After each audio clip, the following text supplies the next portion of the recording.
Shalom dan salam sejahtera. Bacaan renungan harian 23 Juli 2026, Kamis. Tema, agar kita tidak lupa. Mari berdoa.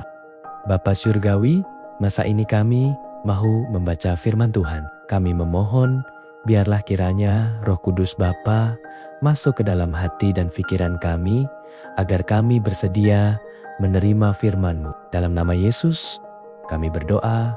Amin. Tajuk bacaan, 4 sisi Adventis, pelan untuk misi.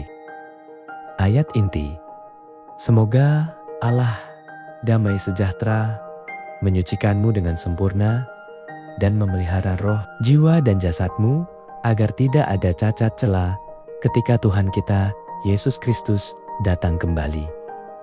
1 Tesalonika 5 ayat 23. Pandangan Alkitabiah tentang manusia memberi perhatian kepada kesehatan mereka secara menyeluruh. Kitab suci tidak hanya mementingkan kehidupan rohani seseorang, tetapi juga kehidupan mental dan fisikal mereka. Itulah sebabnya mengapa pelayanan Yesus merangkumi aspek penyembuhan dan pengajaran. Impak misiologi daripada teologi seperti ini membawa kepada satu program yang bukan sahaja menyentuh sifat rohani manusia, tetapi juga berusaha memenuhi keperluan mental dan fisikal mereka. Hasilnya, lama-kelamaan terbentuklah apa yang saya ingin sebut sebagai 4 sisi misiologi Adventis. 4 sisi ini lahir di Battle Creek, di mana gereja menubuhkan pelayanan penerbitannya pada awal tahun 1850-an. Struktur persidangannya pada tahun 1861, institusi perubatan pertamanya pada tahun 1866, dan institusi pendidikan pertamanya pada tahun 1872.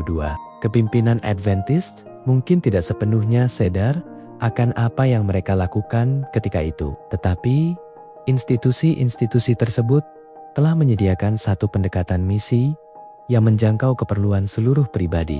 Maka dengan itu, ia menjadi satu model bagi misi.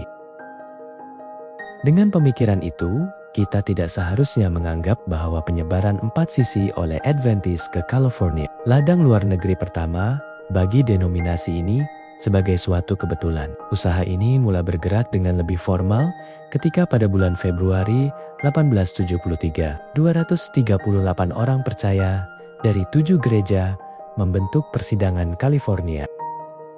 Langkah seterusnya berlaku pada tahun 1874 dan 1875 dengan penerbitan Signs of the Times dan pembentukan Persatuan Penerbitan Seventh-day Adventist Pacific, kini dikenali sebagai Pacific Press, di Oakland. Kemudian, pada tahun 1878, Rural Health Retreat, kini Hospital St. Helena, ditubuhkan di bagian utara negeri tersebut. Akhirnya, pada tahun 1882, mereka menubuhkan institusi yang dikenali sebagai College Healdsburg, yang kemudiannya menjadi Pacific Union College. Misi di Eropa mengikuti pola yang sama sepanjang tahun 1870-an dan 1880-an. Bermula pada tahun 1890-an, 4 sisi ini mula tersebar ke seluruh dunia ketika Gereja Seventh-day Adventist berusaha untuk memperbaiki kehidupan manusia dalam segala aspek. Tuhan mempunyai message untuk umat manusia di bumi, dan message itu bukan semata-mata bersifat teologi. Ia juga menyentuh kehidupan yang lebih sehat, pemikiran yang lebih baik, dan tanggung jawab sosial. Kami bersyukur kepadamu ya Tuhan, untuk message yang seimbang dan misi yang menyeluruh. Tolonglah saya agar dapat menjalani kehidupan yang seimbang pada hari ini juga.